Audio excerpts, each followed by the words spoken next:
আজ অনেক বড় একটা বিশেষ কাহিনী হয়ে গেছে। আর সেটা হলো আমাদের স্কুল থেকে আমাদের ক্লাস টিচার ফোন দিছে আমার আম্মুর কাছে যে আমি বিগত অনেক দিন ধরে স্কুলে যাই না, যার কারণে আমাকে টেস্ট পরীক্ষা দিতে দেবে না।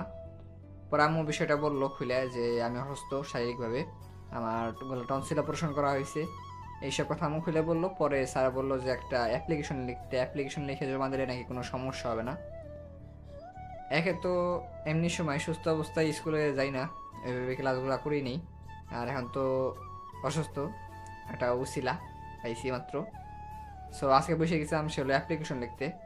দেখে দেখতে অ্যাপ্লিকেশন লেখা শেষ। অ্যাপ্লিকেশন লিখে ফেলাইছি। অনেক দিন যাবত অ্যাপ্লিকেশন এভাবে লেখা হয় না। লাস্ট আমি কবে আমাদের স্কুলে অ্যাপ্লিকেশন জমা দিয়েছি আমার নিজেরও মনে নাই বলতে গেলে।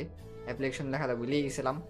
পরে যাই হলো যে অ্যাপ্লিকেশন লিখছি, আর অ্যাপ্লিকেশনের মধ্যে যেসব কথাবার্তা লিখছি, স্যার আবেগে পড়ে যাবে। আমার অ্যাপ্লিকেশন লিখে আবেগে পড়ে যায়, আমাকে এমনিতে আর কিছু বলবে না। স্যারও মনে করেন অনেক কষ্ট হবে আমি যেমনি লিখছি অ্যাপ্লিকেশনটা। বাট অ্যাপ্লিকেশনটা অনেকদিন পর লিখলেও লেখাটা অনেক সুন্দর হয়েছে। সো আজকে এ পর্যন্তই, সবাই ভালো থাকবেন, আল্লাহ হাফেজ।